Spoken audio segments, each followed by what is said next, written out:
Hello everyone, welcome to the channel Statistica hub. तो आज हम कंटिन्यू करेंगे अपने अगले यूनिट से। तो अब तक हमने लिमिट थ्योरम भी कवर कर लिया था। अब हम चलते हैं स्टैंडर्ड डिस्ट्रीब्यूशंस के ऊपर। तो अब जो ये वाला यूनिट है, इसमें हमें कुछ बहुत ज़्यादा डिफिकल्ट चीज़ें नहीं है। हमें बस बेसिक आइडिया समझना है कि कौन सा डिस्ट्रीब्यूशन क्या होता है, कि कौन सा रैंडम वेरिएबल, जो भी हम चीज़ पढ़ेंगे हमें बस उसके लिए आइडिया लेना है। अगर तुम रटने पे जाओगे तो ऑब्वियस सी बात है, तुम कितना रटोगे। ठीक है, मैं इसका ये भी रट लेता हूँ, उसका वो भी रट लेता हूँ। हाँ, होता है कि तुम रट के जाते हो तो उससे प्लस फैक्टर आ जाता है कि हाँ अप्लाई कर सकते हो डायरेक्ट, लेकिन हर बार एप्लीकेबल हो ऐसा नहीं होता है। चलो तो चीज़ों को समझना स्टार्ट करते हैं एकदम वर्ड टू वर्ड।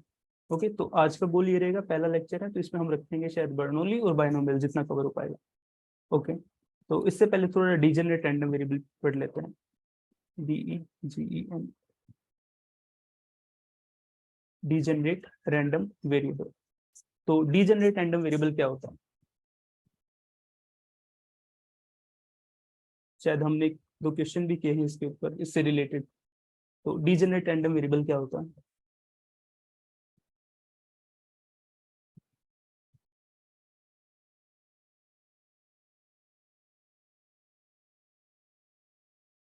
हेलो। अच्छा, डीजेनरेट रैंडम वेरिएबल क्या होता है, किसी को कोई आइडिया नहीं है? हम क्वेश्चंस करके आए हैं वही, इसमें तो बोलना स्टार्ट करो। तुम में से कोई शायद कांस्टेंट वैल्यू आता है।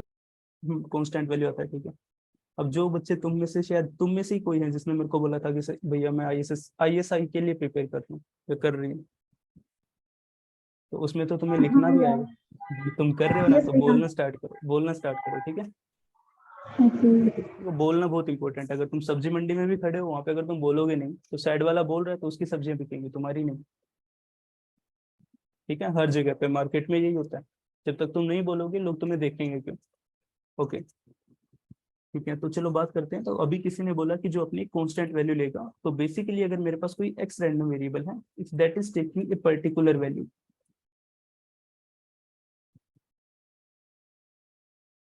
तो हम इस रैंडम वेरिएबल को बोलेंगे कि भैया डीजेनरेट रैंडम वेरिएबल है। तो ऑब्वियसली हमारे पास कुछ ना कुछ क्राइटेरिया होना चाहिए इसको डिफाइन करने का। तो अगर कहीं तुम्हें वेरियंस सॉरी रैंडम वेरिएबल की वैल्यू नहीं पता कि वो वैल्यू क्या रह रहा है, तो कैसे पता करेंगे? तो अभी हमें इसकी थोड़ी प्रॉपर्टी पता चली कि भैया वो रैंडम वेरिएबल जो एक पर्टिकुलर वैल्यू लेगा, तो हमें पता चला कि रैंडम वेरिएबल की डेफिनेशन थी सैंपल स्पेस से रियल लाइन, करेक्ट। ठीक है। अब जो ये रियल लाइन में जहाँ पे जा रहा होगा, ये इसका को डोमेन होगा। ये तो समझते हो ना, डोमेन क्या होती है, को डोमेन क्या होती है और रेंज क्या होती है। तो हमारे पास ये सैंपल स्पेस तो डोमेन था, और जो रियल लाइन का सेट है या रियल नंबर का सेट है, दैट इज जस्ट ए को डोमेन। ओके, अब इसने बोला कि x सिर्फ एक पर्टिकुलर वैल्यू लेगा। सो इसका मतलब क्या हो गया हमारे पास कि x का अगर मैं रेंज सेट देखूंगा, so that will coming out to be only a number A.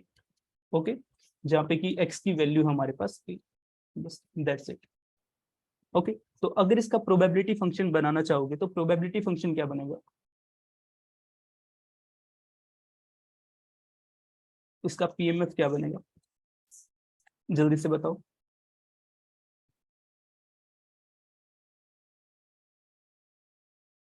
So probability x is equal to a is equal to 1.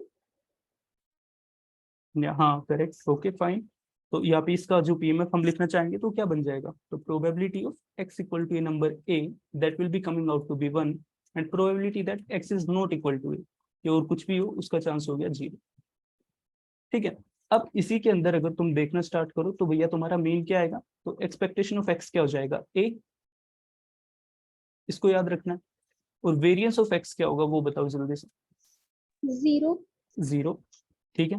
तो इसके बाद एक और पॉइंट करके कहीं पे लिख लो कि x is a degenerate random variable if and only if variance of the random variable x, if that is coming out to be 0। ठीक है, समझ में आया कि एक रैंडम वेरिएबल को तुम डिजेनरेट रैंडम वेरिएबल कैसे कह सकते हो? जब उसकी जो वेरिएंस है वो 0 आ जाए, तो हम उसको डिजेनरेट रैंडम वेरिएबल बोलेंगे। ओके, ये याद रखना है। इसके बाद मेरे पास एक न्यूमेरिकल है छोटा सा, तो यहाँ पे है कि एग्जाम्पल के तौर पे लिख लो। छोटा सा है, बिल्कुल सोचना भी नहीं है, सीधा आंसर करना। कि मैं बोलता हूँ एक्स कोई रैंडम वेरिएबल है, कुछ नहीं बोला है मैंने इसके बारे में। ठीक है, अभी तुम सोच सकते हो कि एक्स कौन सा रैंडम वेरिएबल है तो तुम आंसर बता दोगे, लेकिन एग्जाम में आए तो भी तुमको थोड़ा सा दिमाग लगाना पड़ेगा कि एक्स एक रैंडम वेरिएबल है। ओके, उसके बाद एक्सपेक्टेशन ऑफ एक्स दे रखा है इन लोगों ने कि वो है 1। ओके, और एक्सपेक्टेशन ऑफ एक्स स्क्वायर जो है वो भी 1 दे रखा है। Then find expectation of X raise to the power 101।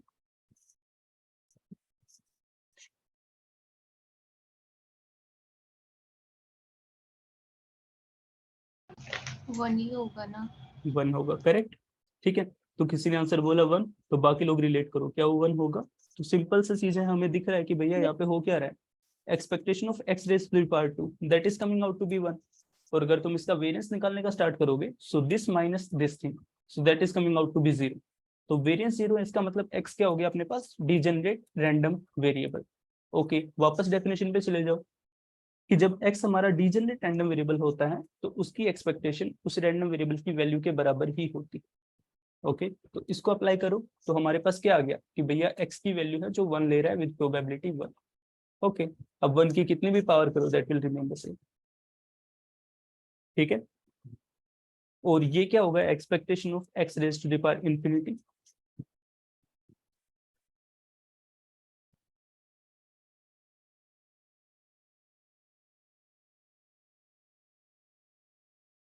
Note define. Hello, देखो 1 raise to the power infinity हो जाएगा। 1 raise to the power infinity क्या होता है, नॉन डिटरमिनेंट फॉर्म।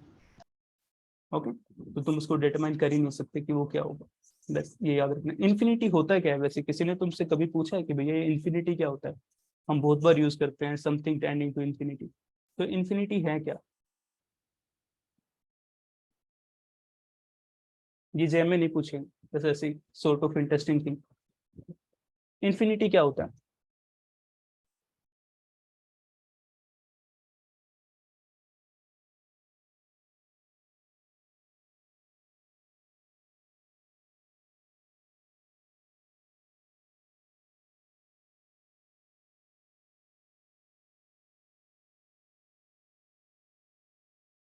अरे कुछ भी कमेंट कर दो कि भैया ऐसी चीज जो हमें दिखती नहीं, कुछ भी बोल दो।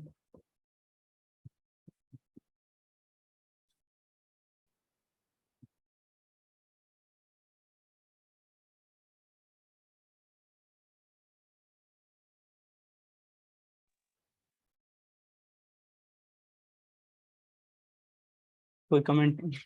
चलो देखो, इन्फिनिटी का मतलब क्या होता है, देखो इसकी जो मैं भी इसके बारे में जो बोलने वाला हूँ वो तुमको लगेगा कि यार क्या ही बोल रहे हो, क्यों ही बोल रहे हो, रिक्वायरमेंट ही नहीं है जो तुम बोल रहे हो। तो इन्फिनिटी ऐसा नंबर होता है कि जिसके बारे में हमें कोई नॉलेज नहीं होती। इन्फिनिटी मतलब एक इन्फानाइट नंबर है। अब इन्फानाइट नंबर को हम नहीं जानते, लेकिन फाइनाइट नंबर को हम जानते हैं। तो ये क्या बोलता है कि कौन सा नंबर इन्फिनिटी होता है, कि अगर तुम नंबर्स लिखना स्टार्ट करो तो हमें नहीं पता यहाँ पे कहीं पे इन्फिनिटी है, हमें नहीं पता ये नंबर क्या है। लेकिन मैथमेटिक्स बोलता है कि तुम्हें इससे जस्ट छोटा जो नंबर है वो तुम्हें पता है कि वो एक फाइनाइट नंबर है, ये इन्फिनिटी होता है।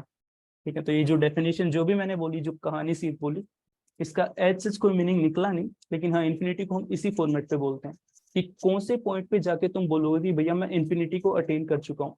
तो इस डेफिनेशन के अकॉर्डिंग तुम इन्फिनिटी को कभी अटेन कर ही नहीं पाओगे। कभी जब भी तुम limit n tending to infinity वाली चीजें करते हो तो वो चीजें हमेशा इनडिटरमिनेट फॉर्म में चली जाती है, क्योंकि किसी ने उसको देखा ही नहीं है। ठीक है, तो बस उसको डिफाइन कर, म्यूट करो कौन अभी अभी ज्वाइन कर, अब्दुल म्यूट करो।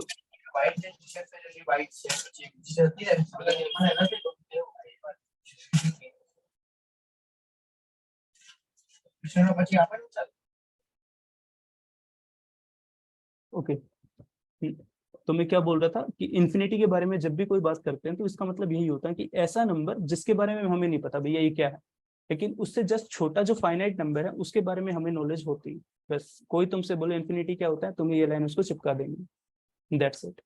इसके बाद ना वो समझ पाएगा ना तुम कुछ समझा पाओगे। तो बस इन्फिनिटी का मतलब ये है कि ऐसा फाइनाइट नंबर जहां तक हमें नॉलेज पता है उससे जस्ट बड़ा नंबर इन्फिनिटी हो जाता है, बस दैट इज द डेफिनेशन। ठीक है, तो ये वाला जो हमने अभी अभी पढ़ा, क्या पढ़ा, डिजेनरेट रैंडम वेरिएबल, ये समझ में आ गया, इसमें कोई डिफिकल्टी नहीं। तो बस इसकी प्रॉपर्टी याद रखनी कि भैया एक ऐसा रैंडम वेरिएबल जिसका वेरिएंस ऑफ एक्स अगर तुम करो वो 0 आ जाता है, देन यू कंक्लूड कि वो हमारा डिजेनरेट रैंडम वेरिएबल होगा। ओके, अब आते हैं अगले प्रॉब्लम पे जो हमारे पास बर्नौली।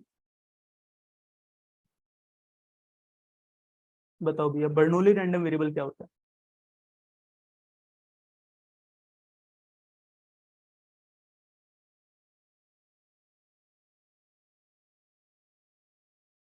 दो आउटकम होते हैं, either success either failure. Sorry repeat. किसी एक्सपेरिमेंट को परफॉर्म करें और जिसमें दो ही रिजल्ट हो, आइदर सक्सेस और फेल्योर। फॉर एग्जांपल कॉइन को जब टॉस करते हैं। ओके, सो बेसिकली अभी तक जो तुमने बर्नौली पढ़ा होगा तुम्हें इस फॉर्मेट पे पढ़ा होगा। तुमने पढ़ा होगा कि एक्स मेरे पास कोई रैंडम वेरिएबल है जो सिर्फ दो वैल्यू ले रहा है, कि एक सक्सेस ले लेगा एक फेलियर ले लेगा, और तुम सक्सेस को काउंट कर देते थे कि भैया एक्स की वैल्यू आ जाएगी 1, इसको काउंट कर देते थे 0, करेक्ट? ऐसा तुम पढ़ते हुए आए। लेकिन बर्नौली रैंडम वेरिएबल, सबसे बेसिक बर्नौली रैंडम वेरिएबल क्या होता है कि भैया कोई भी एक ऐसा एक्स रैंडम वेरिएबल जो तुम सैंपल स्पेस से लेके गए रियल लाइन पे, और जो इसका रेंज सेट होगा एक्स का सॉरी जो एक्स रैंडम वेरिएबल है इसका अगर तुम रेंज सेट देखोगे तो इसके अंदर सिर्फ 2 पॉइंट मिलेंगे तुमको, a, b। ठीक है, पीछे वाले में क्या था, सिर्फ 1 पॉइंट मिलता था। यहाँ पे क्या है कि तुम्हें 2 पॉइंट मिलेंगे। तो ऐसे वाले रैंडम वेरिएबल को हम बोलते हैं बर्नौली रैंडम वेरिएबल। और जो हम ये वाला पढ़ते हैं ये मोस्ट जेनरिक है, इसको हम स्टैंडर्ड बर्नौली नाम से भी पढ़ते हैं। ओके, अब इसका सबसे बेसिक सा एग्जांपल लेना स्टार्ट करते हैं कि ये हुआ कैसे, कैसे जनरेट हुआ। तो सबसे पहला एग्जांपल तो ये है कि भैया तुम्हारे पास कॉइन था, तुमने इसको टॉस किया तो हेड भी आ सकता था टेल भी आ सकता था, करेक्ट? तो हेड आने को तुमने सक्सेस बोल दिया कि वो उसको काउंट दे देते हैं 1, टेल आने को 0 बोल दिया। ओके, सबसे बेसिक एग्जांपल। तो अब यहाँ पे भी वही है कि प्रोबेबिलिटी फंक्शन लिखेंगे, प्रोबेबिलिटी ऑफ एक्स, तो तुम probability of getting a value 1 उसको बोल देते हो p, कि प्रोबेबिलिटी ऑफ सक्सेस होगा। ओके, प्रोबेबिलिटी ऑफ 0 को तुम बोल देते हो q, such that p plus q equal to 1। ये इसका प्रोबेबिलिटी फंक्शन होता है। तो अब मैं कुछ कुछ एग्जांपल्स लेके चलूंगा और इनको आगे भी कंटिन्यू करेंगे। जब हम बाइनोमियल पढ़ेंगे तो यहीं से मैं उसको कंटिन्यूशन में लेके चलूंगा। अब तुम्हें एक बात मैं पूछूं कि यहाँ पे जो p है ये है क्या? What is the p? Sir हाँ सर अगर ये a और b की वैल्यू जो अगर हमारी मतलब क्वेश्चन में दी हुई है 1 -1, तो भी ये बर्नौली हाँ, रैंडम तो भी वेरिएबल ही बर्नौली। होगा। तुमने स्टोकास्टिक प्रोसेस पढ़ा है? Yes sir. स्टोकास्टिक प्रोसेस पढ़ा है तुमने किसी ने भी अभी तक? Yes sir. पढ़ा होगा ना। तो उसमें बहुत फेमस ही हाँ, प्रॉब्लम आती है, मतलब मुझे नहीं रैंडम पता वॉक। तुम्हारे, हाँ रैंडम वॉक। तो रैंडम वॉक का जो बेस होता है वो बर्नौली से ही होता है। ये एक बंदा है नशे हाँ में है, भैया। वो एक पॉइंट पे खड़ा है, तो हो सकता है अगले ही मोमेंट वो एक स्टेप लेफ्ट जाए या राइट जाए। तो अब ये जो चीज है उसका मोमेंट है वो बर्नौली ही काउंट करेगा। ठीक है, उसके बाद तुमने ब्राउनियन मोशन वगैरह पढ़े होंगे, तो थोड़े एडवांस चीजें उनको हम कवर करेंगे बाद में, अभी नहीं। ओके, तो हमारे पास क्या चीज आ गई है, बर्नौली आ गई कि कोई भी एक ऐसा एक्स रैंडम वेरिएबल जिसका तुम रेंज सेट निकालोगे, अगर उस रेंज सेट में तुम्हें सिर्फ 2 पॉइंट मिलते हैं a, b, तो हम ऐसे वाले रैंडम वेरिएबल को बोलते हैं बर्नौली। हमारे कॉन्सेप्ट में हम जो पढ़ते हैं वो पढ़ते हैं स्टैंडर्ड बर्नौली, और तुम्हारे एग्जाम में भी स्टैंडर्ड बर्नौली आएगा अगर तुम जैम के लिए अपियर कर रहे हो तो। अगर तुम आईएसएस के लिए अपेयर कर रहे हो तो भी। लेकिन अगर तुम आईएसआई में जाना चाह रहे हो तो वहां पे हो सकता है कि वो बहुत जेनरिक फॉर्म में आ जाए कि इस फॉर्म पे प्रॉब्लम पूछ ले, क्योंकि आईएसएस पूछ लेता है। ठीक है, अभी शायद कुछ दिन पहले एक लड़के ने मेरे को मैसेज किया कि सर मैं आईएसआई के लिए प्रिपेयर करना चाहता हूँ। तो ओके, तो कह रहा सर ये बताइए कि आईएसआई डिफिकल्ट है या आईआईटी जैम। तो अब लॉजिकली सोचा जाए तो उसमें मैं क्या बोलूँ। अब तुम प्रिपेयर कर रहे हो तो थोड़ा रिसर्च तो तुमको करना पड़ेगा। अगर तुम्हारा सवाल ये है तो फिर तो पहले तुमको सबसे ज्यादा बेसिक है कि किताबें उठा के पढ़ना स्टार्ट करो। ऑब्वियसली थोड़ी ऑब्वियस चीजें होती हैं कि तुम मतलब खुद से भी एफर्ट डालना स्टार्ट करना पड़ेगा। तुम किसी पे रिलाय नहीं कर सकते कि तुम मेरे चैनल पे आके कमेंट करो या फिर किसी और टीचर के चैनल पे जाके कमेंट करो। कुछ कुछ बेसिक चीजें हैं जो तुम्हें खुद से रिसर्च करनी होगी। मैंने काफी बार देखा है कि बाकी टीचर लोग बेचारे बहुत रिप्लाई कर रहे होते हैं कि हाँ बेटा यहाँ पे पढ़ो ये पढ़ो। अरे भाई वो टीचर है, वो पढ़ा रहा है, बस वो पढ़ा रहा है उस पर फोकस करो, बाकी रिसर्च तो तुम खुद करो। समझ में आया? मतलब इसमें किसी को कुछ बोल नहीं रहा हूँ मैं, किसी जाति धर्म संप्रदाय किसी इंसान से कोई इसका वास्ता नहीं है। बस एक प्लस पॉइंट है कि हाँ खुद से रिसर्च करोगे तो तुम्हें चीजें ज्यादा अच्छे से समझ आएगी। मेरे से कंसल्ट करोगे मैं तुमको 4 बातों में से 2 बताऊंगा, किसी और से करोगे वो शायद 4 में से 3 बताएंगे, लेकिन खुद से करोगे तो तुम खुद भी ऑप्शंस देखना स्टार्ट करोगे, है ना। वो एक इंपॉर्टेंट चीज होती है। चलो वापस इस पे आ जाते हैं। तो मैं बोल रहा था कि हम स्टैंडर्ड बर्नौली पढ़ते हैं कि वहां पे क्या हमारे पास एक्स की 2 ही वैल्यू हो सकती थी, ए और बी। तो स्टैंडर्ड में क्या है, ए की वैल्यू को हम 1 ले लेते हैं, बी को हम 0 ले लेते हैं। फिर मैंने लिखा कि भैया जो प्रोबेबिलिटी सक्सेस होती है यू है हमारे पास पी। ओके, अब कॉन्सेप्ट स्टार्ट हो जाता है। देखो यहाँ पे जो हम पढ़ रहे हैं अभी डिस्ट्रीब्यूशंस पढ़ रहे हैं, तो डिस्ट्रीब्यूशंस में क्या है, तुम्हें बेसिक आइडिया लगेगा कुछ कुछ टर्म्स के लिए, कि कुछ कुछ टर्म्स हैं जिनको तुम्हें पढ़ना पड़ेगा। इन टर्म्स का कंटिन्यूशन आगे चलता जाएगा, कि जो भी हम इन्फ्रेंस के कोर्स में पढ़ेंगे उसमें मैं मैथमेटिकल मॉडल्स लिखना स्टार्ट करूंगा। तो जो मॉडल्स होंगे वो सब टर्म्स के बेसिस पे होंगे, तो टर्म्स को याद रखना है। तो जो पी है हमारे पास, तो जो भी तुम्हारे पास डिस्ट्रीब्यूशन होता है सबसे पहले तो उसका तुम्हें पूरा सेटअप याद करना पड़ेगा कि इसका मैथमेटिकल मॉडल क्या होता है, ये एक्स रैंडम वेरिएबल कैसे डिफाइन हुआ, क्या क्या वैल्यू ले सकता था, कहाँ कहाँ पे जा सकता था, क्या प्रोबेबिलिटी फंक्शन। ओके, तो पी को हम बोलते हैं पैरामीटर। ठीक है, कि बर्नौली रैंडम वेरिएबल के लिए पी मेरा पैरामीटर होता है। तो पी क्या होता है ये बताओ, मतलब पैरामीटर होता है तो इसका मीनिंग क्या है, मतलब पैरामीटर का कहने का मतलब क्या है। एल्दो इन्फ्लुएंस का पार्ट है, but okay, like how do you understand the word parameter.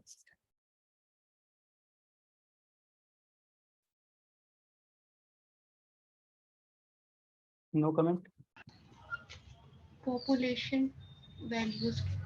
Population value, technically it is not a population value, it is a population's numeric measure that measures the properties of a population, है ना। ठीक है, देखो मतलब stats में कुछ ऐसा है कि तुम्हारे पास टर्म्स का बहुत ज्यादा महत्व है, इंपॉर्टेंस है बहुत ज्यादा, कि तुम जो भी टर्म यूज कर रहे हो उसको एकदम प्रॉपर डिफाइन नहीं किया तो उसका मीनिंग अलग निकल सकता है। जैसे अगर मैं बोलूँ सैम्पलिंग डिस्ट्रीब्यूशन, तो कुछ बच्चे उसका आंसर बोल देते हैं भैया सैंपल का डिस्ट्रीब्यूशन। तो भैया सैंपल का डिस्ट्रीब्यूशन क्या हो सकता है, सैंपल क्या है, ग्रुप ऑफ पीपल, उसका क्या डिस्ट्रीब्यूशन होगा, नहीं।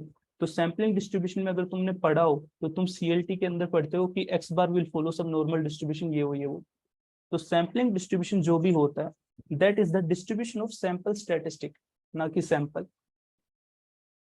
है ना।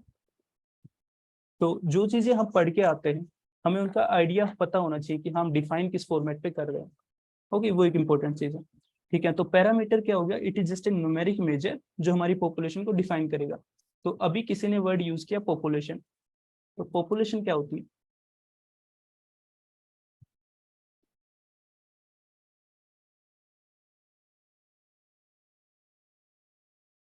So it is the aggregate of objects or units.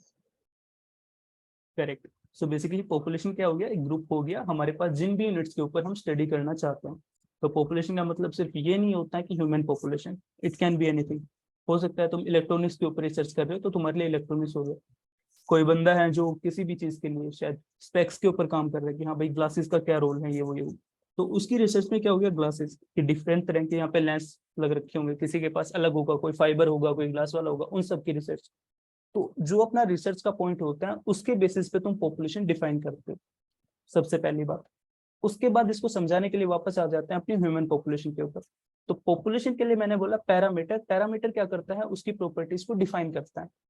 Correct. अब पैरामीटर हर पॉपुलेशन के लिए अलग होता है लेकिन एक पर्टिकुलर पॉपुलेशन के लिए फिक्स होता है। Okay, is that correct. ठीक है, ये पॉइंट याद रखना है। पूरा इन्फ्रेंस देखो यहाँ से जो हमारा चीज है, देखो अभी तक जो भी चीजें हमने पढ़ी वो बेसिक सी चीजें थी, मतलब वहां पे एक तो मैं भी इतना नहीं समझा सकता क्योंकि हाँ वो बेसिक सी चीजें तुमको पढ़ के अप्लाई करना। इसके आगे वाला ऐसा पोर्शन है कि जो मेरे को अच्छा लगता है, टू बी फ्रेंक मेरे को अच्छा लगता है क्योंकि वहां पे मैं रिलेट कर सकता हूँ, कहीं पे भी तुम जो बोलोगे मैं उस एग्जाम्पल पे उसको रिलेट कर सकता हूँ। ठीक है, तो यहाँ पे क्या है कि जो मेरा पॉइंट ऑफ इंटरेस्ट है मैं उसको तो अच्छे से पढ़ा ही सकता हूँ। हाँ, तो यहाँ पे क्या है कि मैं पैरामीटर के ऊपर कुछ बता रहा था। एक पैरामीटर क्या होता है, एक पॉपुलेशन की एक मेजर होता है कि इसकी प्रॉपर्टीज को डिफाइन करता है, it is a fixed quantity. ठीक है, तो यहाँ पे मेरे पास अगर मैं लिखता हूँ कि x is following A Bernoulli, ठीक है, तो हमारे कोर्स में स्टैंडर्ड बर्नौली है, तो तुम स्टैंडर्ड नहीं लिख रहे लेकिन अज्यूम करके चलो स्टैंडर्ड है। Okay, with the parameter P. तो ये मैंने क्या लिखा है, व्हाट इज दिस थिंग, ये चीज है क्या, इज इट ए डिस्ट्रीब्यूशन। चलो दो चीजें लिख देता हूँ, एक मैंने ये लिखा, एक मैंने ये लिखा कि x is following A Bernoulli 1/3। इन दोनों में डिफरेंस क्या है? ठीक है, यहाँ पे भी मैं लिख देता हूँ कि p की हमें पॉसिबल वैल्यू पता होती है कि वो 0 से लेके 1 के बीच में होती है। चलो शायद अब्दुल आ गया ना अभी। अब्दुल सोचो इसके बारे में, मैं तुमको अनम्यूट कर रहा हूँ।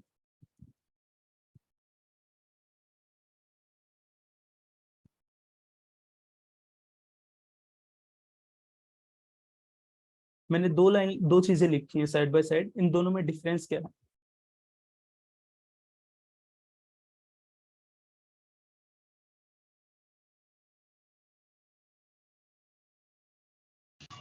दूसरी कंडीशन में p की पर्टिकुलर वैल्यू गिवन है और फर्स्ट वाली में नहीं गिवन है। तो उसका मीनिंग क्या निकल के आता है? थोड़ा सा सोच रहे हैं, थोड़ा सा, बहुत ज्यादा नहीं है, बहुत स्ट्रेट फॉरवर्ड चीजें। एक होता है हमारे पास, देखो हाँ कोई बोल रहा है। तो x फॉलो करता है बर्नौली डिस्ट्रीब्यूशन और उसका पैरामीटर होता है p। हम्म एक का ये हो गया, और दूसरे वाले में हमारा p की वैल्यू गिवन है तो वो हम्म तो देखो थोड़ा सा इनमें डिफरेंस है। एक चीज हमारे पास है डिस्ट्रीब्यूशन इन दोनों में से, और एक चीज है फैमिली ऑफ डिस्ट्रीब्यूशन। अब समझ में आया? जैसे आरती को ही ले लेते हैं, तो आरती का सरनेम है गुप्ता। ठीक है, तो अगर मैं बोलूं गुप्ता, कि मैं बोल देता हूँ कि एक्स मैंने लिया कोई एक इंसान गुप्ता फैमिली से, तो गुप्ता मैं पी मान लेता हूँ। ठीक है, अब मैं वहां पे पी को स्पेसिफाई कर देता हूँ कि कौन सा गुप्ता। अगर मैं उस गुप्ता के साथ आरती भी लगा दूंगा तो एक फिक्स इंसान हो गया उस प्रॉपर फैमिली में से। ठीक है, तो यही है तुम्हारा इन्फ्रेंस का इनिशियल थिंग, और जो भी डिस्ट्रीब्यूशन है ये सब कहाँ से कैसे बन के आ रहे हैं, कि सबकी प्रॉपर्टी सेम कैसे हो जाती है। कि हमने तो पढ़ा था बर्नौली के लिए वो सब जनरल कैसे हो जा रहा है, क्योंकि जनरल ऐसे होता है कि हम एक फैमिली को पढ़ते हैं, हमें कभी भी एक डिस्ट्रीब्यूशन को नहीं पढ़ते हैं। तुमने कभी भी ऐसा पढ़ा है कि मान लो तुम बर्नौली पढ़ रहे हो, तुम्हारे किसी भी टीचर ने ऐसे पढ़ा है कि x is following Bernoulli with parameter 1/3, और फिर उसके बाद उसकी प्रॉपर्टी बता रहे हो उसे कि x is taking a value 1 और 0, प्रोबेबिलिटी 1/3, 2/3, उसके बाद मीन वगैरह? कभी ऐसे नहीं पढ़ाते। जब भी पढ़ाते हैं तो वो लोग ऐसे पढ़ाते हैं कि x is following A Bernoulli with parameter P, जहाँ पे पी की वैल्यू हो सकती है 1 से और 0 के बीच में कहीं पे भी। तो हम एक फैमिली को पढ़ते हैं, फैमिली की प्रॉपर्टीज को तुम जनरलाइज कर सकते हो किसी भी पर्टिकुलर इंसान के ऊपर, बस वही आइडिया। ओके, तो मैं क्या बता रहा था, हाँ ओके, हम बर्नौली पढ़ रहे थे। ओके, सो हमारे पास आ गया कि x is following A Bernoulli random variable with parameter P. Okay, अब इसके अलग अलग एग्जांपल ले रहा था मैं, कि सबसे पहले एक एग्जांपल ले लेते हैं कॉइन वाला। तो अगर तुमने कॉइन टॉस किया तो एक्स की वैल्यू 1 भी हो सकती थी, 0 भी हो सकती थी। ओके, 1 होने के चांस है यहाँ पे 1/2, यहाँ पे भी 1/2, कि मैं मान लेता हूँ कि कॉइन इज अनबायस्ड। ओके, इसके बाद तुम्हारे पास एक और एग्जांपल ले लेते हैं। वहां पे हमारे पास क्या है कि कॉइन ना हो के हमारे पास कोई एमसीक्यू प्रॉब्लम है। ओके, इसके 4 ऑप्शन है, A, B, C and D. Correct. अब इन सब में से अगर मैं बोलता हूँ कि भैया तुम्हारा कोई भी एक ऑप्शन सही हो सकता है लेकिन सारे सही नहीं है, और फाइनली तुम इसमें तुक्का मार के आए हो, और एक्स क्या करता है, तुम्हारे स्कोर को काउंट करता है, नेगेटिव मार्किंग नहीं थी, तो तुम्हारा स्कोर या तो 1 हो सकता है या फिर 0 हो सकता है। करेक्ट। तो यहाँ पे मेरे पास प्रोबेबिलिटी क्या होगी इसकी वैल्यू 1 होने की? What will be the probability that x will be taking a value 1 in the example number 2? Question एक बार रिपीट कर दीजिए जो एबीसीडी को आपने ओके, डिफाइन किया है। हमारे पास कोई एमसीक्यू प्रॉब्लम है, ठीक है। एमसीक्यू प्रॉब्लम है तो उसके 4 ऑप्शन है, और उनमें से करेक्ट सिर्फ एक है, मुझे नहीं पता कौन सा करेक्ट है। तुम इसमें तुक्का मार के आए। ओके, तुम्हारा स्कोर मैंने काउंट किया, तो स्कोर या तो 1 हो सकता था या फिर 0 हो सकता था। तो 1 होने की प्रोबेबिलिटी क्या है? 1/4। बस 1/4, और यहाँ पे 3/4। तो यही एक आइडिया था कि तुम्हारे पास ये दोनों फॉलो तो कर रहे हैं, एक्स फॉलो बर्नौली पी पे, लेकिन जैसे ही हम पी को फिक्स कर दे रहे हैं तो पॉपुलेशन अलग अलग हो जा रही है। ठीक है, ये अलग चीज है, ये अलग चीज है। ओके, आज I will try to make intro video, उसमें हम इस सबको मैं इसके ऊपर डिस्कस करूंगा पहले, तो शाम में शायद डालता हूँ या रात में। ओके, तो ये हमें थोड़ा बर्नौली के बारे में आइडिया लगा। अब तुम्हें जो भी डिस्ट्रीब्यूशन पढ़ने हैं उसके बारे में यही पढ़ना था, कि हमारा एक्स कोई भी डिस्ट्रीब्यूशन है तो हम उसको कैसे लिखेंगे। ओके, उसके पैरामीटर क्या होंगे। ओके, उसके बाद एक्स की पॉसिबल वैल्यू क्या होंगी। ठीक है, उसके बाद तुम्हें बाकी चीजें लिखनी की एक्सपेक्टेशन ऑफ एक्स कैसे निकलेगा, उसके बाद वेरिएंस ऑफ एक्स भी याद करना है, उसके बाद एमजीएफ भी याद करना है। तुम्हें बस हर डिस्ट्रीब्यूशन के बारे में इतना सब याद करना है, और अभी बहुत टाइम है, तो एक ट्राई करना कि हर दिन तुम एक डिस्ट्रीब्यूशन को पकड़ो, उसके बारे में सारी चीजें याद करो, पेपर पे सारे फॉर्मूलाज लिख लो, एक शीट बना लो डिस्ट्रीब्यूशन के लिए।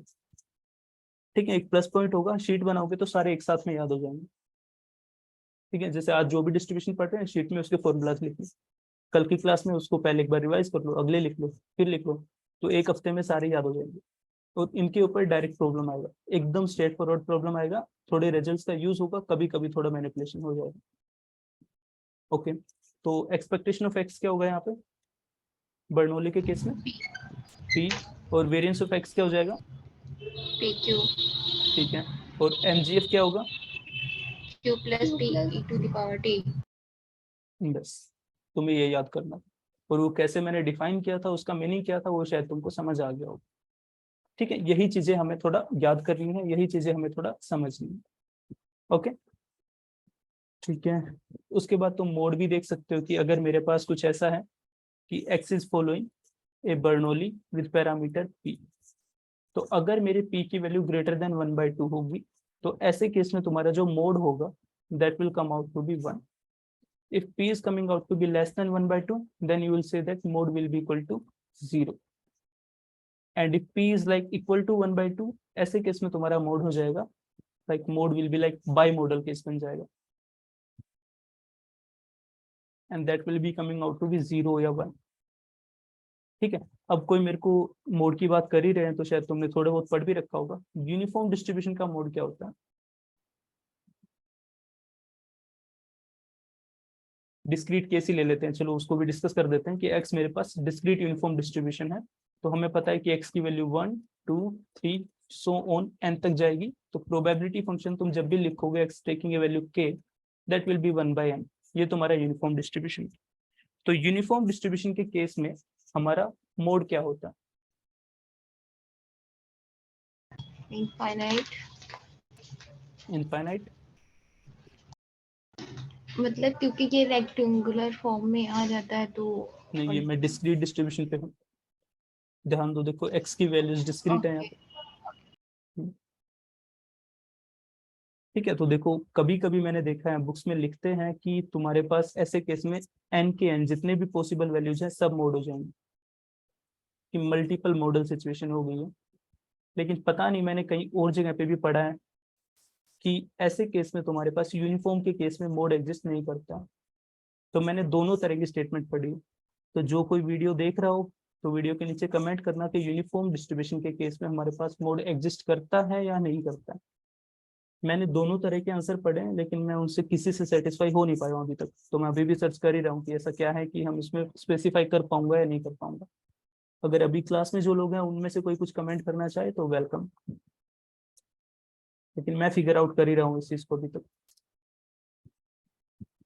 क्योंकि मोड की बेसिक प्रॉपर्टी यही बोलती है कि अगर मैं यहाँ पे इस बर्नौली वाले केस में लूँ तो यहाँ पे भी तो ये हो रहा है कि मेरे पास ये वाला यूनिफॉर्म डिस्ट्रीब्यूशन आ गया। ठीक है, ये चीज यूनिफॉर्म ही है, x is taking a value 0 और 1, और 0 की प्रोबेबिलिटी भी 1/2, इसकी प्रोबेबिलिटी भी 1/2, तो ये यूनिफॉर्म के जैसा ही हो गया। तो मैंने कहीं पे ये चीज पढ़ी है, और कहीं पे ये भी पढ़ा है कि यूनिफॉर्म के केस में तुम्हारा मोड एग्जिस्ट नहीं करेगा। तब कौन सी चीज पे रिलाई करें ये तुम्हारे ऊपर है। ठीक है, कौन सी बुक को फॉलो करते हो उस पर डिपेंड करेगा। ठीक है, और जहाँ पे नहीं करता वो शायद मैंने कहीं फॉरेन की किसी कोर्स से पढ़ा है, तो शायद अब मैं रिलाई नहीं कर पा रहा हूँ इनमें से किसी पे, तो इसके ऊपर मेरा कोई कमेंट नहीं है कि ऐसे केस में मोड को मैं क्या बोलूँ। ओके, लेकिन अगर मेरे पास बाई मॉडल केस एग्जिस्ट करते हैं तो मेरा ज्यादा कंसर्न उसी साइड है कि यहाँ पे तुम्हारे पास n तरह के मोड आएंगे, ये भी मोड होगा, ये भी होगा, ये भी होगा, ये भी होगा, अगर हमने मोस्ट ऑफ द टाइम ये पढ़ा है तो। ठीक है, लेकिन इसके बाद मेरे पास एक और आर्ग्यूमेंट होता है। ठीक है, तो चलो ये डिस्ट्रीब्यूशन का पार्ट नहीं है, ये फिर ऐसे एक डिस्कशन है कि अगर तुमने कभी पढ़ा हो तुम्हारे पास डेटा के क्लस्टर होते हैं, क्लस्टर ऑफ डेटा, मतलब तुमने जब मोड के बारे में पढ़ा था, शायद मैंने भी पढ़ाया होगा, आई डोंट रिमेम्बर मैंने पढ़ाया था नहीं पढ़ाया था, मैंने कोई एग्जांपल दिया होगा शायद कि कुछ बच्चे स्विमिंग पूल में जा रहे हैं, तो स्विमिंग पूल में ऐसा है कि जो बच्चा जा रहा है उसके पास उसके साथ कम से कम या तो उसकी मम्मी या उसके पापा कोई ना कोई होना चाहिए। तो जो रजिस्टर था स्विमिंग पूल के बाहर का, उसके अंदर एंट्री हो रही थी बच्चों की एज की भी और पेरेंट की एज की भी। फाइनली ये बंदे सब अंदर चले गए, मैं बाहर से आया, मेरे को डेटा एनालाइज करना था, मैंने डेटा उठाया तो इसमें एज के ग्रुप कुछ ऐसे मिले कि छोटे बच्चे थे, उनकी एज का एक मेरे को क्लस्टर सा मिला।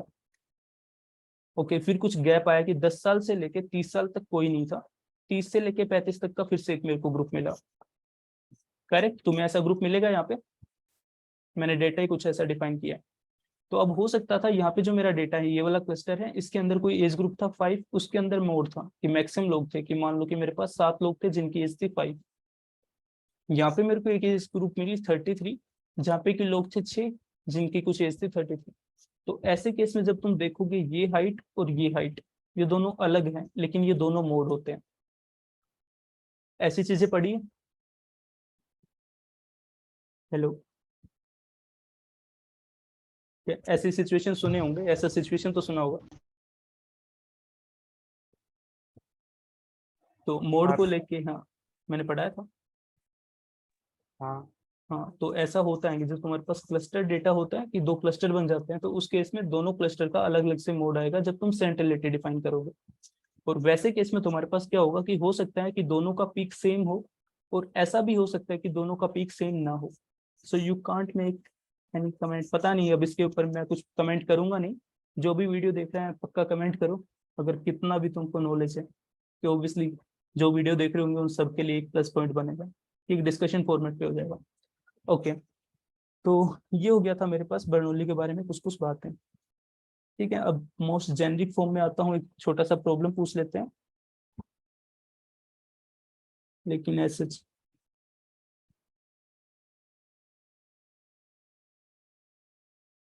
ओके ऐसे कुछ है नहीं इसमें प्रॉब्लम। बर्नौली में ऐसे कुछ आएगा नहीं, बहुत ही बेसिक प्रॉब्लम होते हैं, वो आराम से हो जाते हैं। ठीक है, अब आ जाते हैं बाइनोमियल के केस में। Binomial distribution. ठीक है, तो बाइनोमियल डिस्ट्रीब्यूशन क्या होता है?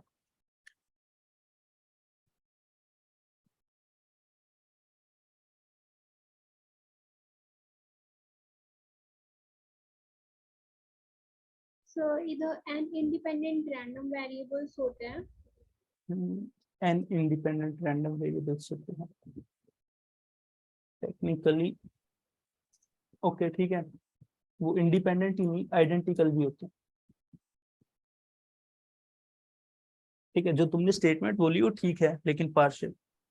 तुमने सिर्फ इंडिपेंडेंट मेंशन किया, वो आईआईडी भी होते हैं। Okay sir. हम्म, उसके बाद सर और इसमें हमारा जो है दो ही केसेस बनते हैं, या तो सक्सेस होता है या फिर फेलियर होगा। हम्म, ठीक है, उसके बाद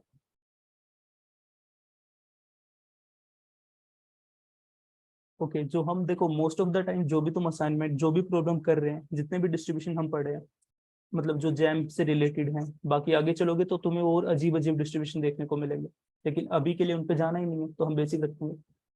तो तुम जो भी रैंडम वेरिएबल डिफाइन कर रहे हो, तो याद करो यूनिट नंबर कौन सी थी, रैंडम वेरिएबल मैंने 3rd पे पढ़ाया था।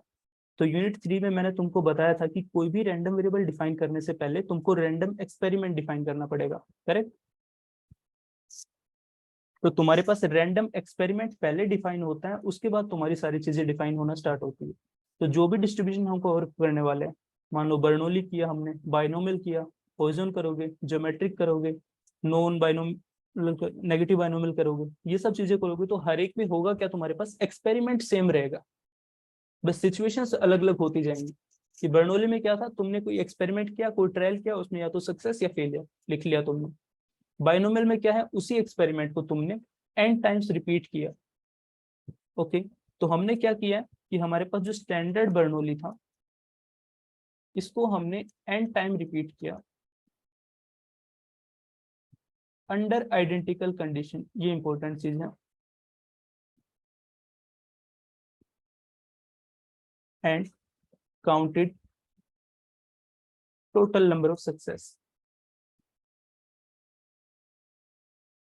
तो ये जो तुम्हारा रैंडम वेरिएबल है, जो टोटल काउंट कर रहे हैं कि टोटल नंबर ऑफ सक्सेस कितनी है, उनको काउंट कर रहे हैं out of n Bernoulli trials जो कि आइडेंटिकल सिचुएशन में रिपीट की गई थी। ये रैंडम वेरिएबल हमारा x होता है, that it will follow A binomial with parameter. What will be the parameter? n, p. n, p. Okay, number of trial is the probability of success. ठीक है, इसमें कोई डिफिकल्टी?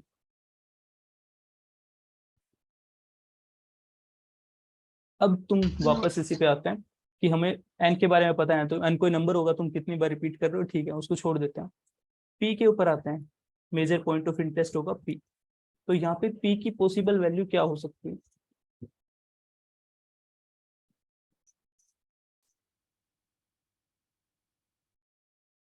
जल्दी से बताओ. 0 to 1 के बीच में लाई करेगा. 0 और 1 के बीच में लाई करेगा. क्या मैं 0 और 1 के ऊपर क्लोज इंटरवल कर सकता हूँ? क्लोज भी छोड़ो, मैं एक और लाइन बोल देता हूँ कि मैं एक बोलता हूँ कि p इज अप्रोचिंग टू 0, तो इसका मतलब क्लोज इंटरवल नहीं है, बस वो अप्रोच कर रहा है. एक है p इज अप्रोचिंग टू 1, यहाँ पे भी क्लोज इंटरवल नहीं है. तो यहाँ पे क्या होगा मेरे पास? क्या ये पॉसिबल चीज है?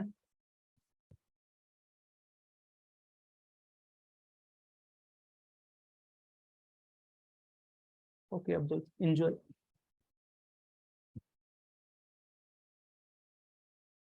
जो अभी मैंने 2 लाइन लिखी कि p इज अप्रोचिंग और p इज स्टैंडिंग टू 0 और p is standing to 1, is that possible? नहीं.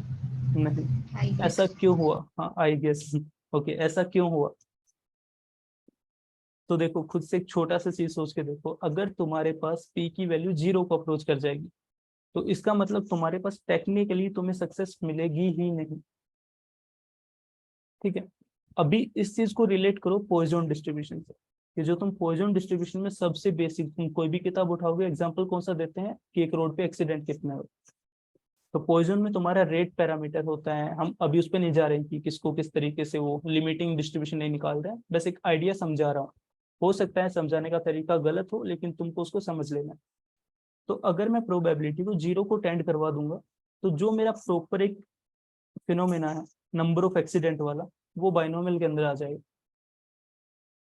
ठीक है, तो यहाँ पे पॉसिबल वैल्यू इसकी p की वैल्यू बहुत छोटी नहीं हो सकती या बहुत बड़ी भी नहीं हो सकती. तो तुम जब भी बाइनोमियल का प्रॉब्लम करते हो, तो जब भी तुम ऑब्जर्व करोगे, तो तुम्हारी p की वैल्यू अराउंड होती है 0.5 की. तो बाइनोमियल में यही एक सिचुएशन है कि बाइनोमियल के केस में p विल बी रफली इन एंड अराउंड 0.5. ठीक है, अब लिमिटिंग केस की बात करते हैं. तो तुमने कहीं ना कहीं पे ये भी पढ़ा होगा कि normal approximation of binomial distribution पढ़ा है. हाँ. ठीक है, तो अगर नॉर्मल अप्रोक्सीमेशन करना है तुमको बाइनोमियल डिस्ट्रीब्यूशन का, तो उसमें तो यही बोलते हैं ना कि भैया देखो, n की वैल्यू को बड़ी करोगे तो तुम्हारे पास क्या होगा कि बाइनोमियल उसमें नॉर्मल में कन्वर्ट कर जाएगा. ठीक है, और रफली हम ये हर एक बार करते हैं कि कोई भी डिस्ट्रीब्यूशन हो, तुम बहुत बड़े स्केल पे लेके जाओगे तो वो क्या कर जाएगा, कन्वर्ट कर जाएगा नॉर्मल डिस्ट्रीब्यूशन में. ठीक है, तो इसका मतलब ये नहीं होता है कि वो एग्जैक्टली नॉर्मल बन गया है. ये चीज याद रखनी है, it is not equal to normal, it is very close to normal. पहला पॉइंट. उसके बाद अगर इसी केस में तुम देखोगे, तो x अगर मेरा बाइनोमियल था, तो इसका मीन क्या होता है? NP. होता है np. ओके, तो ऑब्वियसली मेरे पास np होता है, तो अगर p की वैल्यू को मैं 1/2 रखूंगा, तो इसका जो मीन आएगा वो आ जाएगा कि n की जितनी भी वैल्यूज है उसके सेंटर पे आ जाएगा. करेक्ट? एक 0 से n तक गए, अगर हाफ है तो उस केस में बीच में आ जाएगा. ठीक है, तो कुछ ऐसा हुआ कि मान लो 3 आ गया, मैं इनको 6 ले लेता हूँ, तो ऐसे केस में तुम्हारे पास मीन आ गया 3. ओके, ये है मेरे पास 0, 1, 2, 3, 4, 5, 6. तो 3 पे है तो तुमको दिख रहा है कि 3 पीछे है, 3 आ गया. करेक्ट? तो अगर ऐसे केस में जाता हूं, तभी तुम्हारा नॉर्मल अप्रोक्सीमेशन लग पाएगा, क्योंकि नॉर्मल डिस्ट्रीब्यूशन हमेशा सिमेट्रिक होता है. अगर तुम p की वैल्यू को 1/2 के आसपास ना रख के 0 के आसपास लेके चले जाओ, 0.1 पे लेके जाओ, क्या होगा? मीन की वैल्यू कितनी आ जाएगी? 0.6. हेलो, हाँ या ना? हेलो. N की वैल्यू कितनी है? n की वैल्यू 6 ही लेके चल रहा हूँ अभी. ठीक है, n की वैल्यू को 6 लेके चल रहा हूँ, तो 0.6 होगा. तो उस केस में क्या बनेगा, तुम्हारा डिस्ट्रीब्यूशन का सेंटर कुछ यहाँ पे चला जाएगा, 0.6 कुछ यहाँ पे होगा। ठीक है, अब तुम n की वैल्यू को बढ़ाना भी स्टार्ट करो, तो अगर तुम 10 भी रखोगे तो क्या बनेगा, 0.1 या 1 बन जाएगा, सॉरी 1 बन जाएगा। ठीक है, प्रोबेबिलिटी में यही लेके चल रहा हूँ। तो हमारा मीन कहाँ पे इंक्रीज हुआ, इस वैल्यू से लेके यहाँ पे आ गया, लेकिन जो n की पॉसिबल वैल्यूज थी, देखो थोड़ा अगले पेज पे लिखता हूँ। तो इनिशियली मैंने देखा कि मेरे पास x था जो बाइनोमियल फॉलो कर रहा है, पैरामीटर 6, 0 पॉइंट कितना लिया था मैंने, 1। ठीक है, तो इस केस में तुमने देखा कि भैया इसका जो मीन हमारे पास आएगा वो क्या बन जाएगा, 0.6। तो 0 है, 1 है एंड सो ऑन, तुम्हारे पास 6 तक था, मीन कुछ यहाँ पे था। अब मैं n की वैल्यू को बढ़ा देता हूँ, 10 पे लेके आता हूँ, तो तुम्हारा मीन कहाँ पे इंक्रीज होगा, ये वैल्यू यहाँ तक चली जाएगी, लेकिन ये यहाँ पे ही रह जाएगा। ठीक है, 100 करके देखो, n की वैल्यू को 100 करो, तो np कितना हो गया, हेलो 10, हाय, यस सर। हाँ ठीक है 10 हुआ। तो ऐसे केस में तुम्हारे पास हुआ क्या, तुम्हारा मीन है वो सिर्फ यहाँ पे 10 तक आया, लेकिन n की जो पॉसिबल वैल्यू है वो बहुत आगे तक खींची चली गई, तो वो तुम्हारे पास एक राइटली स्क्यूड हो ही गया डिस्ट्रीब्यूशन, तो सिमेट्रिक नहीं हो पाया। इसलिए तुम्हारे पास एक बेसिक अजम्पशन रहती है कि भैया जब तुम बाइनोमियल की बात करोगे तो तुम्हारे p की वैल्यू बहुत छोटी या फिर बहुत बड़ी नहीं हो सकती। अगर ऐसा होगा तो तुम्हारा जो अप्रोक्सीमेशन है वो इनवैलिड हो जाएगा। ठीक है, एक तरीका इसको समझने का ये होता है, बाकी भी हो सकते हैं, और हो सकता है जो तरीका मैं समझा रहा हूँ वो तरीका समझने का ना हो, एक इम्प्लीकेशन हो, that is also possible case. लेकिन समझना है, अपना एंड गोल समझना होना चाहिए। ठीक है, किसी भी तरीके से तुमको रिलेट करना है, तो हम रिलेट कर पाते हैं कि हाँ कुछ ऐसे हमको विजुअलाइजेशन मिल जाती है। ठीक है, तो ये चीज समझ में है कि p की वैल्यू 0 या फिर p की वैल्यू 1 नहीं हो सकती। ठीक है, ओके, अब आ जाते हैं इसी मॉडल के ऊपर। तो अगर मैं बोलता हूँ कि x is following A binomial model with parameter n, p, तो इसकी एक्सपेक्टेशन क्या हो जाएगी, np, वेरिएंस क्या हो जाएगा, np। NPQ ओके, और इसके केस में आ जाते हैं तो तुम्हारे पास mgf क्या हो जाएगा, q plus p e to the power t whole का पावर n। करेक्ट। ठीक है, ये चीज तुमको याद रखनी है, ये पक्का से याद रखनी है। इनमें से तुम्हें ये चीज होती है जो जनरली याद होती है, इसको याद कर लेना, इसके ऊपर प्रॉब्लम आ सकते हैं। ठीक है, I can not give any guarantee कि जो मैं बोल रहा हूँ वही एग्जाम में आएगा, हो सकता है जितना भी मैंने पढ़ा है उसमें से एक भी क्वेश्चन ना हो, और हो सकता है जो मैंने पढ़ा है तुम उसको अप्लाई करके ही IIT आ जाओगे साथ, दोनों पॉसिबल केस है। ठीक है, रैंडमनेस होती है हमारे पास। हाँ सर अगर n टेंड्स टू इन्फिनिटी होगा तो ये नॉर्मल डिस्ट्रीब्यूशन को फॉलो करेगा। हाँ, तो वो फिर सर लिमिटेड, आपने जो वो ग्राफ अभी प्लॉट कर रहे थे तो वो तो राइटली स्क्यूड बन रहा था, और हमारा नॉर्मल डिस्ट्रीब्यूशन सिमेट्रिक होता है ना। एंड टेंडिंग टू इन्फिनिटी पे, देखो लिमिटिंग केस होता है जब तुम जो डिस्ट्रीब्यूशन जो कन्वर्ट्स करवाते हैं ना, वो हम हमेशा इन्फिनिटी को अप्रोच नहीं करते, हम ये नहीं बोलते कि इन्फिनिटी पहुंच ही गया। Yes hello, sir. ठीक है, देखो अभी मैंने इन्फिनिटी की एक डेफिनेशन तुमको बताई थी, याद करो डेफिनेशन यस क्या सर। थी, इन्फिनिटी वो नंबर है कि उससे जस्ट छोटा फाइनाइट नंबर तुमको पता है। ठीक है, हाँ हाँ। तो अगर मैं इसको n को इन्फिनिटी पे लेके जाता हूँ तो उस केस पे होगा क्या, तुम्हारा मीन आ जाएगा इन्फिनिटी, और जो n की वैल्यू है वो भी इन्फिनिटी है। अब तुम इन दो इन्फिनिटी को कंपेयर नहीं कर सकती कि ये इन्फिनिटी बड़ा है या फिर ये इन्फिनिटी बड़ा है। Yes sir. ठीक है, समझ में आया कि हम इन्फिनिटी को हम देख ही नहीं सकते, सच बात तो ये है।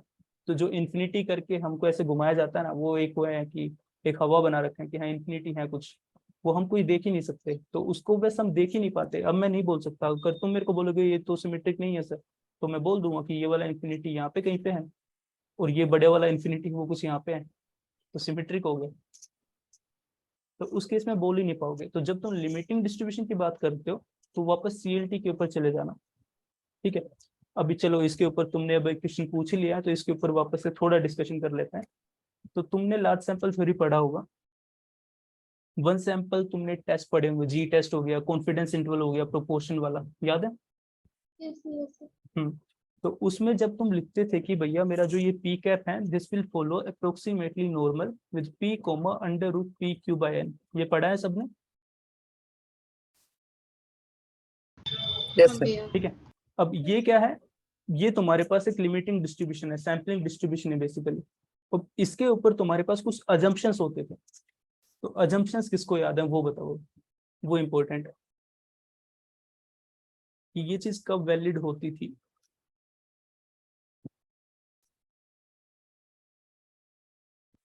अगेन इसका कोई रिलेशन नहीं है जो हम अभी पढ़ रहे हैं उससे, लेकिन हाँ वहाँ पे एक अजम्पशन होती है जिसको अगर तुमने मेरे को बताया तो जो मेरे को बता रहा है उसको इनाम मिलेगा। इनाम में मेरी वेबसाइट का काम करना पड़ेगा। चलो सोचो, सबने पढ़ी है ये चीज, तो सबने पढ़ी। अच्छा ये हम किस बेसिस के ऊपर बोलते थे ये याद होगा, ये चीज कहाँ से आई? एक थ्योरम होती है, जो थ्योरम हमें बोलते हैं कि sampling distribution n tending to infinity पे कुछ ऐसा हो जाएगा, या फिर फॉर लार्ज एन कुछ ऐसा हो जाएगा।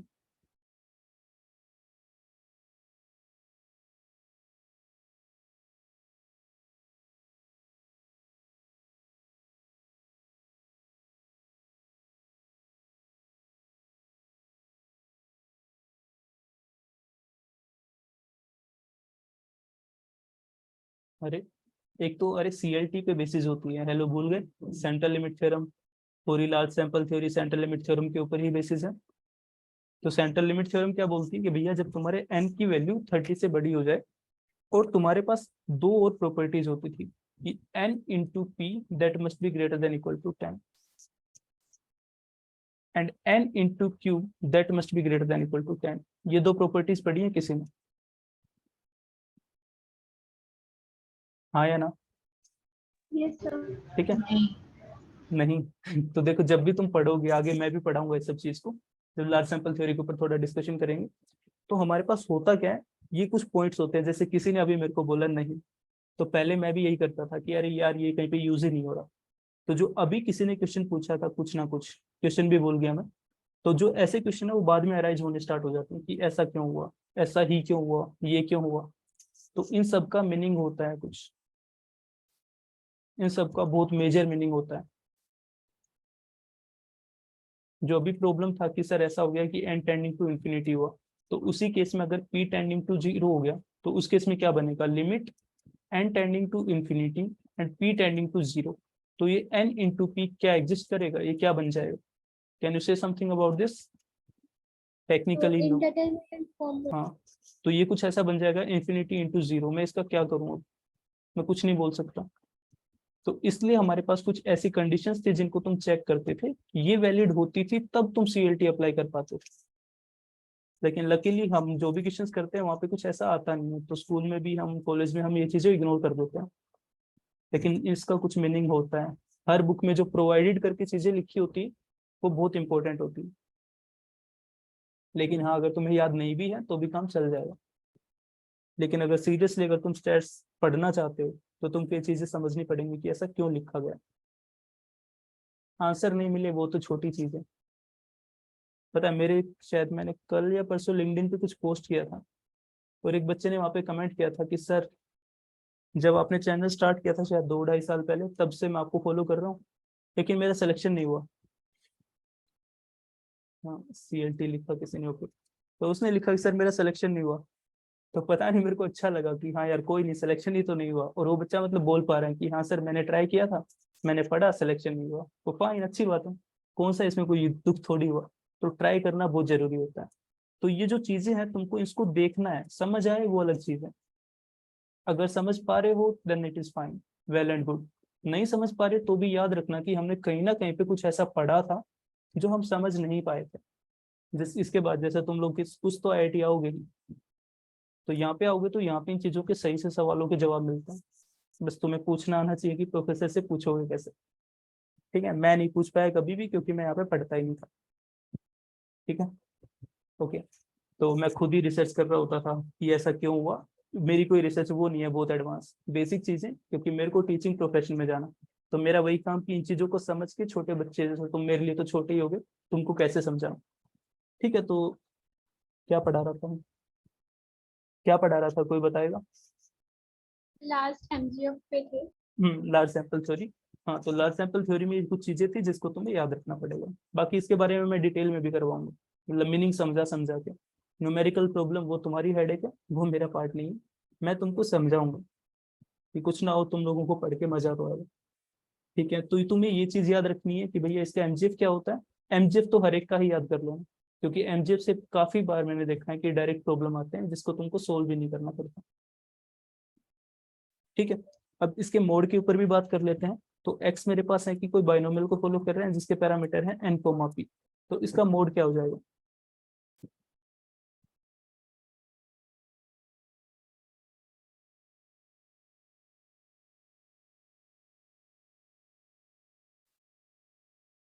इसका मोड क्या होगा, कोई आइडिया?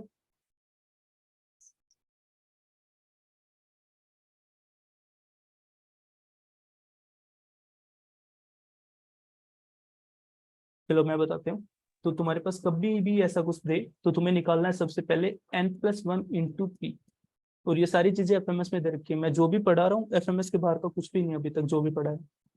और तुम्हारे जैम के पेपर में भी इस कॉन्सेप्ट से बाहर कुछ नहीं आएगा, थोड़ा मॉडिफाई होके आ सकता है लेकिन इससे बाहर कुछ नहीं आएगा। ओके, तुमने ये चीज फाइंड आउट करनी है सबसे पहले। उसके बाद तुम्हें क्या करना है कि बेटा देखो, इसको देखना है कि इसकी वैल्यू मान लो m आ गई। ओके, और m मेरे पास एक इंटीजर है, तो तुम्हारा इंटीजर m और उसमें से घटा दो m-1, ये दोनों मोड हो जाएंगे। तो उस केस में बाई मॉडल केस बनेगा। ओके, और अगर ये इंटीजर ना होके किसी ऐसे फॉर्मेट पे आए कि m+f, कि m एक इंटीजर है, f एक मेरे पास फ्रैक्शन है, तो यहाँ पे यूनि मॉडल हो जाएगा कि m ही मेरा मोड होगा। ठीक है, फ्रैक्शन कहने का मतलब मेरे पास कुछ ऐसा आ गया 5.32, ऐसा कुछ भी नंबर आ गया, 5.5 आ गया, 5.5 सेम रह जाएगा, 5.3 कर देते हैं। So mean will be coming out to be, mode will be coming out to be 5। Okay, ये याद रखना है। उसके बाद तुमको पता होगा कि अगर मेरे पास x फॉलो करता है बाइनोमियल n कोमा p को, तो n-x किसको फॉलो करेगा? Binomial n, q। ऐसा क्यों हुआ?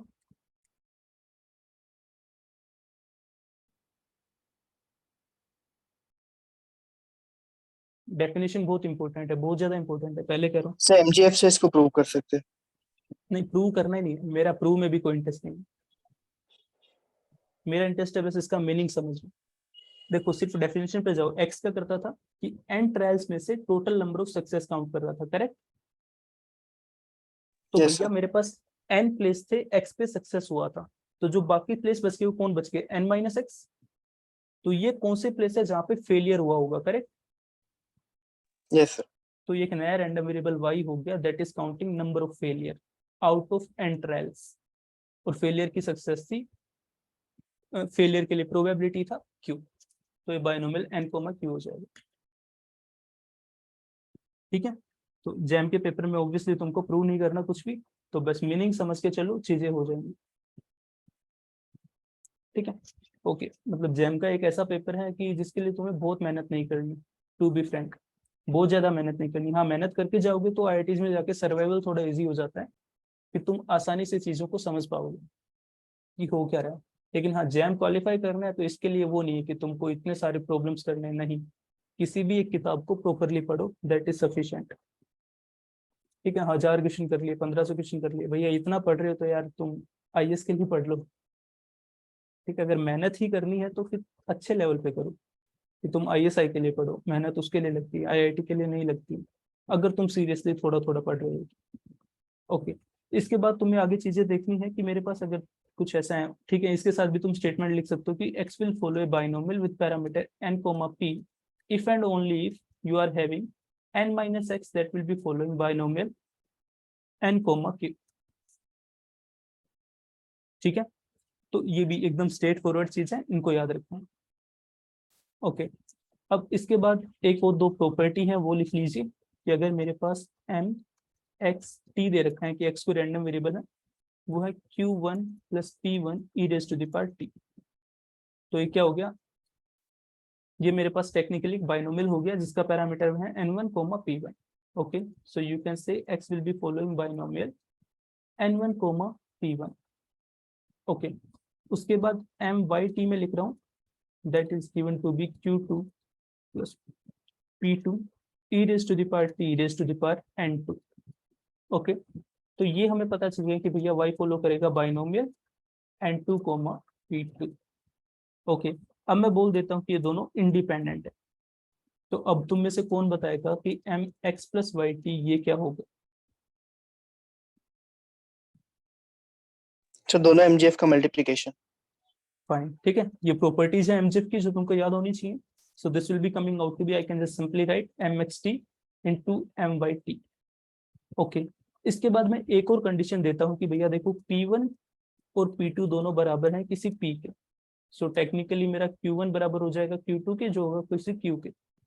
तो इस केस में तुम्हारा जो mxt बनेगा mx प्लस वाई टी, ये क्या बन जाएगा? Binomial n1 plus n2 p.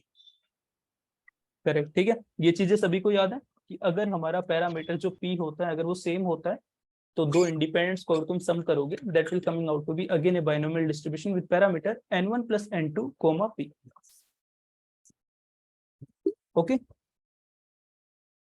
Yes sir.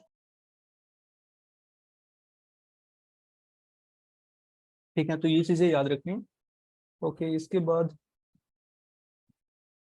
Okay, तो अभी तुमने एक स्टेटमेंट बोली, मैं इसी को थोड़ा मॉडिफाई कर देता हूँ कि मेरे पास ये स्टेटमेंट थी कि x1 following binomial n1 p1 n1 p and x2 follow binomial n2 p. तो अभी तुमने देखा कि अगर ये दोनों इंडिपेंडेंट है, if they are independent then you can say x plus y that will follow binomial n1 plus n2 p. Okay, ये हमें पता है. Now can you just state if you are given x plus y that is following binomial n1 plus n2 p, so can you say that this implies x1 will follow binomial n1 p and x2 will follow binomial n2 p. मतलब इसका converse लिखता हूँ, क्या ये true होगा?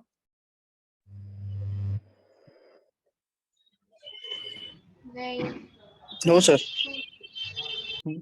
तो ये converse true नहीं होगा. ये स्टेटमेंट भी तुमको याद रखनी है. ठीक है, हम इधर से उधर जा सकते हैं, उधर से वापस नहीं. ओके, तो ये हमारा था मोस्ट ऑफ द टाइम, जो मोस्ट ऑफ द चीजें जो तुमको बाइनोमियल के केस में करनी थी. अब एक मेरे पास शायद न्यूमेरिकल है. ओके, तो न्यूमेरिकल लिख रहा हूँ, इसको ट्राई करते हैं. ठीक है, उसके बाद आज की क्लास को मर्ज कर देंगे. ओके, सो हमारे पास क्वेश्चन है, उसमें मैंने बोला है कि let x be a binomial with parameter 3 p. Okay, x कोई बाइनोमियल रैंडम वेरिएबल है जिसका पैरामीटर है 3 p, 0 less than p less than 1, p के ऊपर कंडीशन दे रखी है. देन मैंने बोला फाइंड मैक्सिमम वैल्यू, तुम्हें मैक्सिमम वैल्यू निकालनी है. ओके, मैं लिख नहीं पा रहा, नोटबुक रखी है. So maximum value of variance of x. Okay, उसके बाद तुम्हें ये भी बताना है find maximum value of expectation of x. दो चीजें बतानी है. ये वाला प्रॉब्लम ट्राई करो.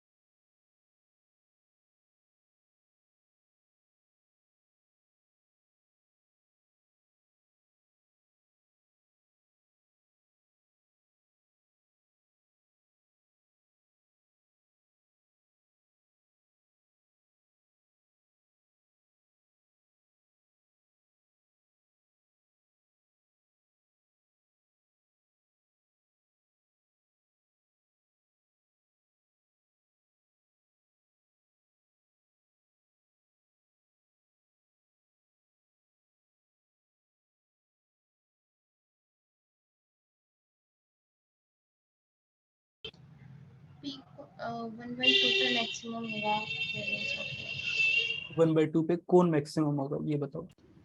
Variance of x. हाँ, वेरिएंस ऑफ x. ठीक है, किसी ने अभी आंसर बताया कि वेरिएंस ऑफ x हमारा मैक्सिमम होगा जब p की वैल्यू 1/2 होगी. That is correct. अब एक्सपेक्टेशन ऑफ x का बताओ. वेरिएंस तो इजी है. ठीक है, फाइन.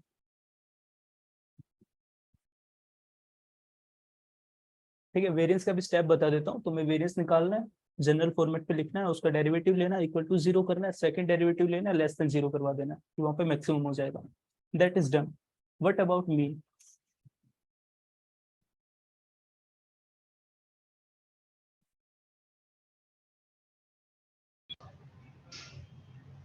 इसका 1 होगा। नहीं, तुम्हें एक्सपेक्टेशन ऑफ एक्स इसकी मैक्सिमम वैल्यू बतानी है। तो देखो मैं बताता हूँ कि इसमें होगा क्या। अब तुम्हारे पास एक्सपेक्टेशन ऑफ एक्स जो होता है वो क्या होता है, n इंटू पी। सो इस केस में 3 इंटू पी हो जाएगा, करेक्ट। अब यहाँ पे देखो इसकी वैल्यू मैक्सिमम, तो डेरिवेटिव करेंगे नहीं क्योंकि वो कांस्टेंट आ जाएगा, कुछ मैं उसके बाद कुछ कर नहीं पाऊंगा। तो ये मैक्सिमम कब होगी पूरी टर्म, जब तुम्हारे पास पी मैक्सिमम होगा, correct.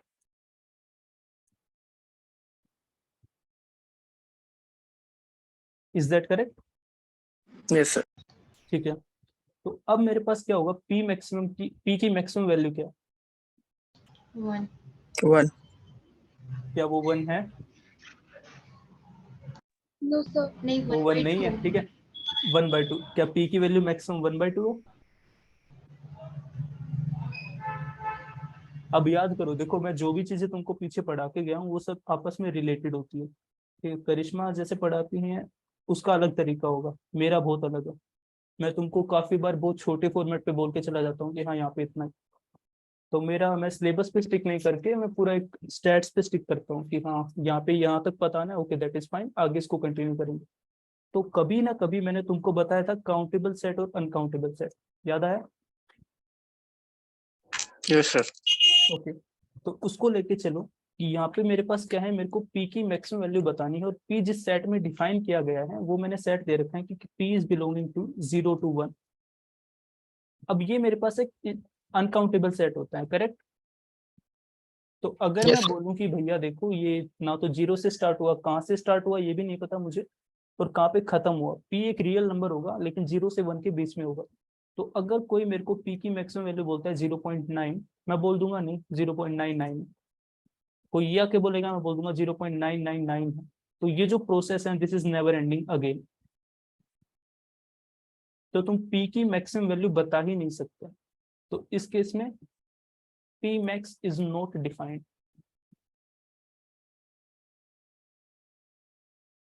So maximum of expectation x that does not exist। ये समझ में आया? Yes, sir. तो इस तरह के प्रॉब्लम आईएसआई में पूछ सकते हैं। और आईएसआई में आई डोंट नो मतलब पेपर में पूछेंगे या नहीं पूछेंगे, लेकिन हाँ इंटरव्यू में ऐसी चीजें पूछ लेते हैं। क्योंकि इंटरव्यू में कभी भी हाँ डिफिकल्ट चीजें नहीं पूछी जाती, किसी भी इंटरव्यू में नहीं पूछी जाती। बहुत बेसिक चीजें पूछते हैं कि हाँ बेटा ऐसा हुआ तो ऐसा क्यों हुआ, बस दैट्स इट। ओके, तो ये हमारा था डीजेनरेट रैंडम वेरिएबल और बर्नौली और बाइनोमियल। ओके, अब कल वाली क्लास में कंटिन्यू करेंगे पॉइजन, नेगेटिव बाइनोमियल और शायद ज्योमेट्रिक। ठीक है, उसके बाद अगले से कंटिन्यूस। तो मेरे को 4 क्लास में कंप्लीट करना है, तो उसके बाद हमें आगे वाला कोर्स भी पढ़ना है। ठीक है, तो किसी को इसमें कोई डाउट? No, sir. नो भैया। ओके ओके, सो आज की क्लास में यहीं तक था।